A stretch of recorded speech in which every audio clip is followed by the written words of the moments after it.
You miss one mortgage payment. Just one. Life happened. You lost your job. You had a medical emergency. Your hours got cut. Whatever the reason, you couldn't make the payment. You call the bank. You explain. You promise to catch up next month. They say they understand. They note your account. But behind the scenes, something else is happening. You're not a customer anymore. You're an opportunity. Because when you default on your mortgage, the bank doesn't lose money. They make money. A lot of money. Here's how it works. You borrowed $300,000 to buy your house. You've been paying for 5 years. You still owe $280,000. You miss a payment. The bank charges a late fee, $75. You miss another payment, another late fee. Now they start the foreclosure process. They hire a foreclosure law firm. That costs thousands. They charge it to your account. You now owe the $280,000 plus back payments, plus late fees, plus legal fees. Let's say $285,000 total. The bank forecloses, takes your house, sells it at auction, gets $250,000. You'd think the bank lost $35,000, right? No, because the bank has insurance, private mortgage insurance, or PMI, that you were paying for. The insurance covers the difference. The bank gets the full $285,000. They made their money back, but it gets better.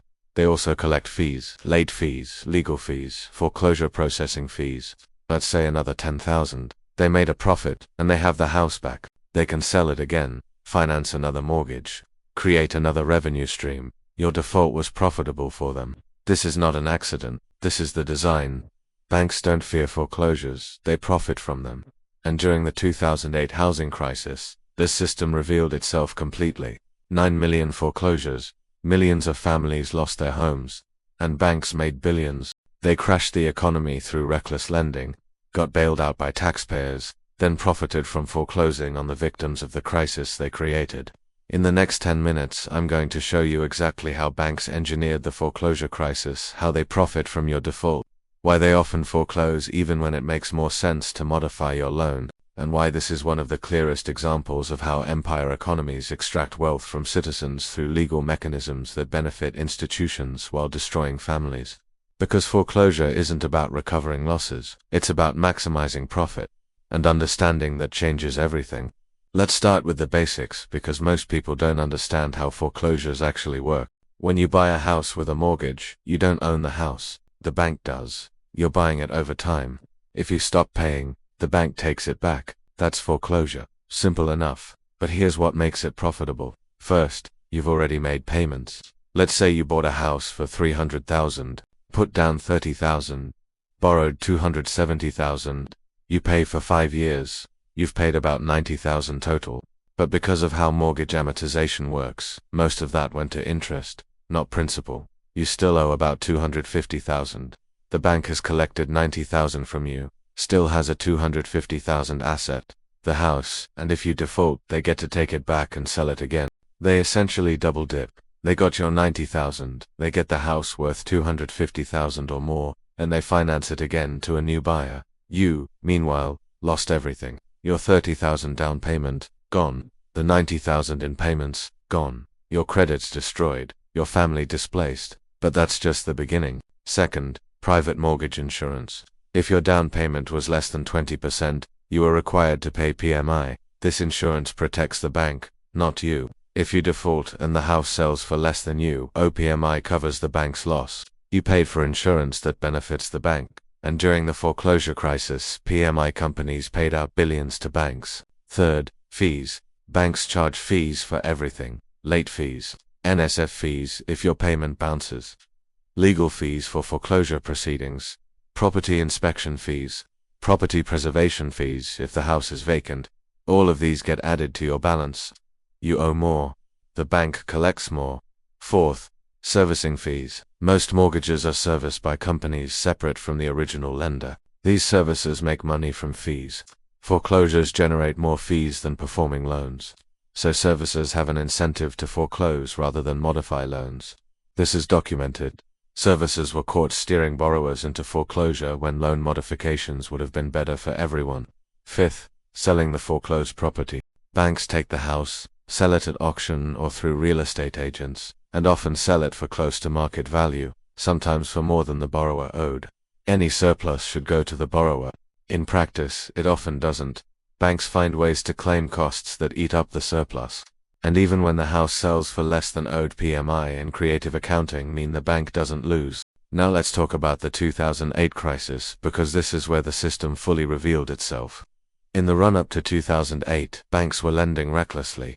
No-doc loans, subprime mortgages, adjustable-rate mortgages with teaser rates. People who couldn't afford homes were approved for loans. Banks didn't care because they weren't holding the loans. They were selling them, packaging them into mortgage-backed securities, selling those to investors. The banks made money up front from origination fees. Then they made money servicing the loans. Then when borrowers defaulted, they made money foreclosing. It was profitable at every stage. When the housing market crashed and borrowers started defaulting en masse, banks foreclosed. 9 million homes, entire neighborhoods emptied, families displaced, lives ruined, and banks, they got bailed out. $700 billion in taxpayer money through TARP, plus trillions more in Federal Reserve support. They were made whole. Then they foreclosed on the people whose taxes bailed them out. This is not hyperbole, this is documented fact. Banks that received bailout money were foreclosing on homeowners who were current on their payments. Servicers were losing paperwork, refusing modifications, pushing people into foreclosure who should have qualified for help. Robo-signing scandals emerged where bank employees were signing thousands of foreclosure documents per day without reviewing them. Fake documents were created. People were foreclosed on for mortgages they'd already paid off. The system was so corrupt, so broken, that even when homeowners tried to fight, they usually lost. Because banks have lawyers, resources, power, and homeowners have nothing. Let's talk about loan modifications, because this is where the incentive structure becomes clear. When a borrower is struggling, the logical solution is to modify the loan, reduce the interest rate, extend the term, lower the payment. This keeps the borrower in the house, keeps payments coming, and avoids the costs of foreclosure. Everyone wins, right? Except servicers make more money from foreclosures than modifications. A performing loan generates steady but small servicing fees. A foreclosed loan generates late fees, legal fees, property fees, and eventually the sale. Servicers are paid to foreclose, not to help. This creates a perverse incentive.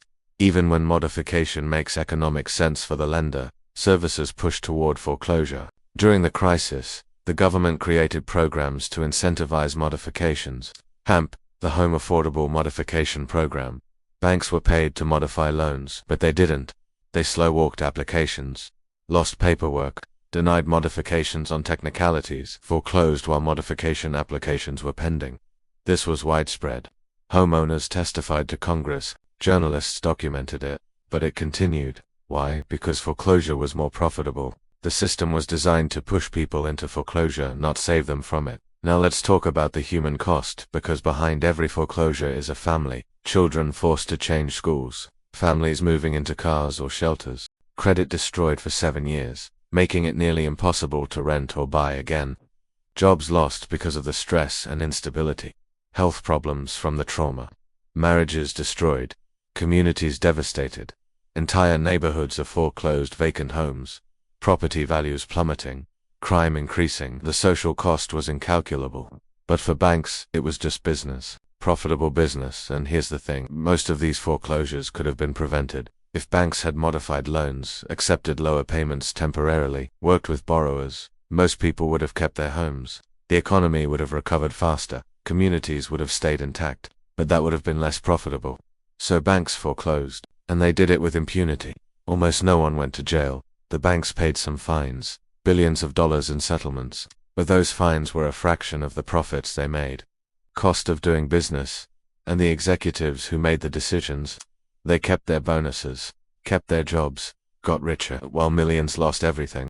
Let's connect this to the empire pattern, because foreclosure is a wealth extraction mechanism. In a healthy economy, homeownership builds wealth.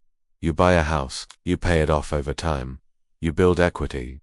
Eventually you own an asset. This is middle-class wealth building, but in a declining empire, homeownership becomes a trap. Housing prices are inflated by easy credit.